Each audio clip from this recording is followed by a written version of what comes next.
तो दर्शाते हैं कि जो दिखता है वो असल में है नहीं और जो है वो असल में हमें दिखता नहीं। लेकिन घबराइए मत, ये कोई मिस्टीरियस या जादुई चीज नहीं, साइंस इसे प्रूव कर सकता है और इसीलिए ये 100% साइंटिफिक है। तो ये वीडियो को एकदम गौर से सोचते समझते हुए अंत तक देखना और मैं गारंटी देता हूँ कि आपकी दुनिया को देखने का नजरिया ही पूरी तरह बदल जाएगा। तो अगर 18वीं सदी में आपको कोई ये प्रश्न पूछता कि ये ब्रह्मांड किस चीज का बना है, तो आप तो क्या अच्छे अच्छे साइंटिस्ट भी कहते कि ये एलिमेंट्स का, इन 120 एलिमेंट्स के एक दूसरे के कॉम्बिनेशंस और कॉम्पाउंड्स से ब्रह्मांड का एक एक कण बना है। और अगर आप एक केमिस्ट्री मास्टर हो तो इससे ज्यादा गहराई में आप कभी जा भी नहीं सकते। यही बेसिकली आपकी पूरी दुनिया है। लेकिन 1807 में एक इंग्लिश साइंटिस्ट जे थॉमसन ने एक ऐसी खोज की जिसने हमारी उस समय की सोच को ही चुनौती दे दी। पहले तो वैज्ञानिकों को लगा कि ये खोज सच हो ही नहीं सकती, बट जे थॉमसन ने कैथोड रे ट्यूब एक्सपेरिमेंट के जरिए कुछ खास किस्म के नेगेटिवली चार्ज्ड पार्टिकल्स के होने का सबूत दिखाया, जिन्हें हम आगे इलेक्ट्रॉन्स कहेंगे, और इसके लिए उन्होंने 1906 का नोबेल प्राइज भी जीता। पर यह तो विज्ञान की एक नई समझ की बस एक शुरुआत थी। उन्हीं के यूनिवर्सिटी ऑफ कैम्ब्रिज में से एक और साइंटिस्ट अर्नेस्ट रदरफोर्ड ने एक एटम, जो उस समय की सबसे सूक्ष्म चीज मानी जाती थी, उसकी गहराई में स्टडी की और वो एग्जैक्टली पता लगा पाए थे कि ये एटम्स किन चीजों के बने होते हैं। और फिर उन्होंने ये मॉडल बताया जहां एक एटम में न्यूक्लियस सबसे सेंटर में होता है, जिसके आकार का कंपैरिजन रदरफोर्ड ने किया एक मक्खी एक चर्च के अंदर के एनालॉजी से, और एक बहुत से वेग से ऑर्बिट्स में इस न्यूक्लियस के चक्कर लगा रहे होते हैं इलेक्ट्रॉन्स। उसके बाद ऑफ कोर्स हमने ये भी जाना कि न्यूक्लियस अपने आप में ही एक पार्टिकल नहीं है, बल्कि वो प्रोटॉन और न्यूट्रॉन के बने होते हैं। और फिर 1970s में हमने ये जाना कि प्रोटॉन्स और न्यूट्रॉन्स भी वो सबसे सूक्ष्म पार्टिकल्स नहीं है जिनसे हमारा ब्रह्मांड बना है, बल्कि और 3 उनसे भी छोटे पार्टिकल्स है जिन्हें हमने नाम दिया क्वार्क्स, अप क्वार्क्स और डाउन क्वार्क्स, जिनका बाय द वे बस ये नाम है, इनका अप या डाउन स्पिन से कोई संबंध नहीं। तो अपडेटेड थियरी के हिसाब से एक प्रोटॉन बना था 3 पार्टिकल्स का, 2 अप क्वार्क्स और एक डाउन क्वार्क, और एक न्यूट्रॉन बना है 2 डाउन क्वार्क्स और एक अप क्वार्क से।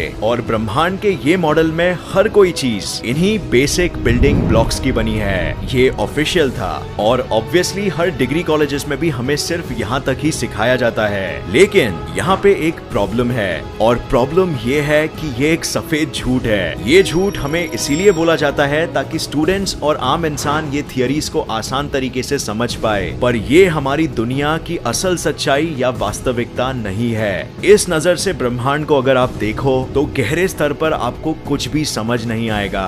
अब तक की बेस्ट थियरीज जो हमारे पास है उसमें मैटर, सॉलिड पार्टिकल्स जैसे क्वार्क पार्टिकल्स और इलेक्ट्रॉन पार्टिकल्स ये बनते ही नहीं है, बल्कि आपकी, मेरी और सबकी वास्तविकता बनी है एक ऐसे फ्लूइड यानी तरल की तरह किसी चीज की जो ब्रह्मांड में हर जगह फैली है और विचित्र किस्म से रिपल या कह सकते हैं वेव्स या वाइब्रेशंस के रूप में हिलती डुलती रहती है। इस फ्लूइड जैसी चीज को हम कहते हैं फील्ड्स। अब आपने फील्ड के बारे में साइंस में कई बार सुना होगा, जैसे इलेक्ट्रिक फील्ड या मैग्नेटिक फील्ड, और एक्चुअली ये फील्ड्स को डिस्कवर करने वाले साइंटिस्ट माइकल फैराडे का ही एक प्रकार से योगदान है हमारे ब्रह्मांड के फील्ड्स को भी डिस्कवर करने में। तो ये ब्रह्मांड के फील्ड्स असल में क्या है? ब्रह्मांड के फील्ड्स को हम एक तरह से क्वांटम फील्ड्स कहते हैं, जहां पे क्वांटम फ्लक्चुएशंस होते रहते हैं, यानी वही फील्ड का वाइब्रेशन या फिर हिलना डुलना। मतलब कि स्पेस का वैक्यूम जिसे हम एम्प्टी स्पेस कहते हैं, असल में एम्प्टी नहीं है, बल्कि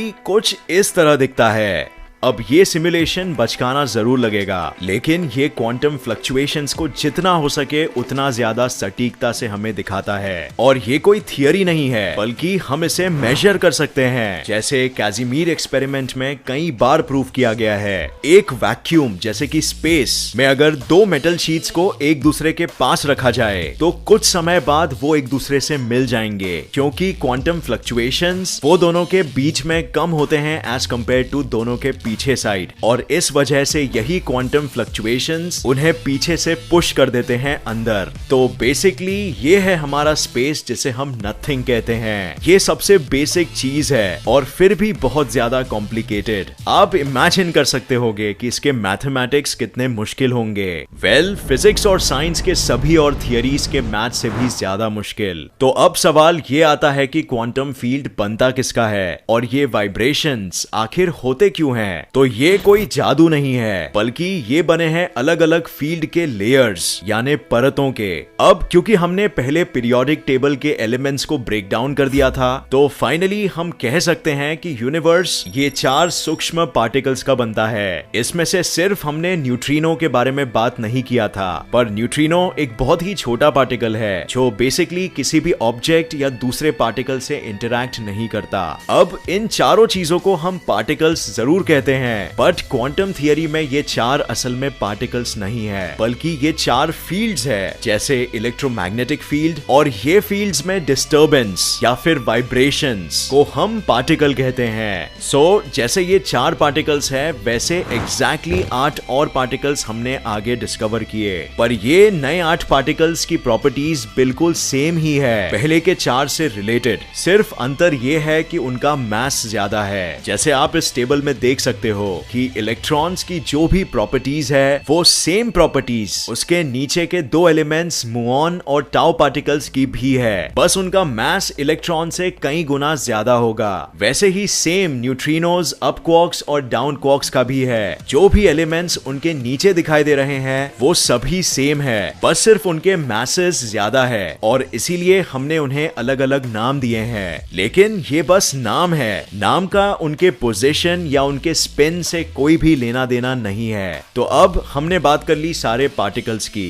ये वो सारे पार्टिकल्स हैं जो हम आज तक जानते हैं और जो आप ब्रह्मांड में देखोगे छोटे छोटे स्तर पर। वंस अगेन, ये पार्टिकल्स सॉलिड डॉट्स नहीं है, बल्कि अपने अपने फील्ड्स में एक्साइटेशंस यानी वेव्स है। और भी कुछ पार्टिकल्स जरूर है, जैसे डार्क मैटर, जिसे हम अभी तक पूरी तरह समझ नहीं पाए हैं। लेकिन क्या सिर्फ इतना ब्रह्मांड है? नहीं, राइट? ब्रह्मांड में फोर्सेस ऑफ नेचर यानी प्रकृति के मौलिक बल भी है, जैसे gravity, electromagnetism, strong nuclear force और वीक न्यूक्लियर फोर्स। अगर आपको डिटेल में इनके बारे में जानना है तो बस ऊपर आई बटन पे क्लिक कर देना। अब ये सारे फोर्सेस ऑफ नेचर के भी ब्रह्मांड में फील्ड्स है और हर फील्ड हमसे किस तरह इंटरैक्ट करता है उसके लिए पार्टिकल्स है। जैसे फॉर एग्जांपल ग्रेविटी के लिए ग्रेविटॉन्स, स्ट्रॉन्ग न्यूक्लियर फोर्सेस के लिए ग्लूऑन्स और वीक न्यूक्लियर फोर्सेस के लिए W और Z बोसॉन्स। तो फ्रेंड्स, ये है हमारा ब्रह्मांड जितना फिजिक्स जानता है अब तक। अब तक हम जितना भी जानते हैं वो 100% बार एक्सपेरिमेंट्स और कैलकुलेशंस के द्वारा प्रूव हो चुका है और नतीजे के रूप में आप देख सकते हो आज की टेक्नोलॉजी। विज्ञान का मानना यह है कि और भी कुछ अगर हम आगे डिस्कवर करेंगे तो वो पार्टिकल्स का हमारे जिंदगियों में इतना बड़ा योगदान नहीं होता होगा। लेकिन अब ऑफ कोर्स इन सारे मैटर के फील्ड्स और फोर्सेस ऑफ नेचर के फील्ड्स को एकजुट करने के लिए भी बहुत सारे थियरीज लिखे गए हैं। सीक्रेट ये है कि ये जितने भी फील्ड्स है वो भले ही एक दूसरे से अलग लगे देखने में, पर मैथमेटिकली इन सब में बहुत सारे सिमिलैरिटीज है। तो इसीलिए साइंटिस्ट का मानना था कि मे बी हो सकता है ब्रह्मांड में ओवरऑल कोई एक ही मैटर का फील्ड है और एक फोर्सेस ऑफ नेचर का,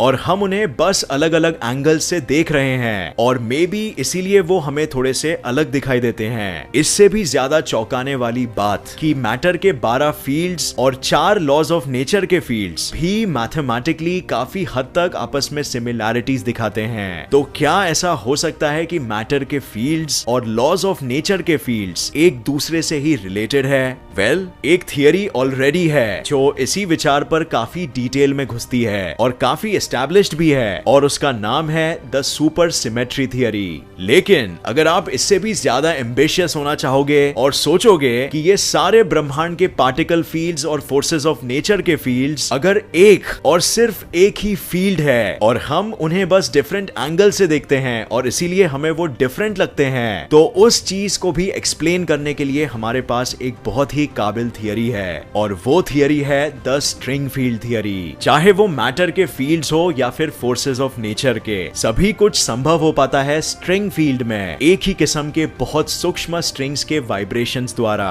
सिर्फ उन स्ट्रिंग्स की वाइब्रेशन की फ्रीक्वेंसी डिसाइड करती है कि वो कौन सा पार्टिकल या फोर्स ऑफ नेचर बनेगा। ये थियरी से हम ब्रह्मांड में सभी कुछ को एक्सप्लेन कर सकते हैं, even dark matter, dark energy और यहाँ तक बिग बैंग को भी। बट फ्रेंड्स, आज के लिए बस इतना ही। मैं आगे स्ट्रिंग फील्ड थियरी पर एक सेपरेट वीडियो ही बनाऊंगा जिसमें हम ये थियरी को डिटेल में डिस्कस करेंगे। और अगर आपको ये वीडियो समझ में नहीं आया तो इसको दोबारा 2-3 बार देखना, क्योंकि अगर आप ये बेसिक चीजें जान जाओगे तो आपकी फिजिक्स की समझ कई गुना बेहतर हो जाएगी। और प्लीज ये वीडियो को जितना हो सके शेयर कीजिए ताकि हम भारत में साइंटिफिक सोच को बढ़ावा दे सके। अगर आपको ये वीडियो पसंद आया तो इसे लाइक और शेयर करना मत भूलिए और ऐसे ही साइंस वीडियोस के लिए इस चैनल को सब्सक्राइब करके नोटिफिकेशन बेल ऑन करना मत भूलिए। और मैं आपको नेक्स्ट वीडियो में मिलूंगा ऐसे ही किसी इंफॉर्मेटिव वीडियो के साथ। तब तक के लिए देखते रहिए और सीखते रहिए। जय हिंद।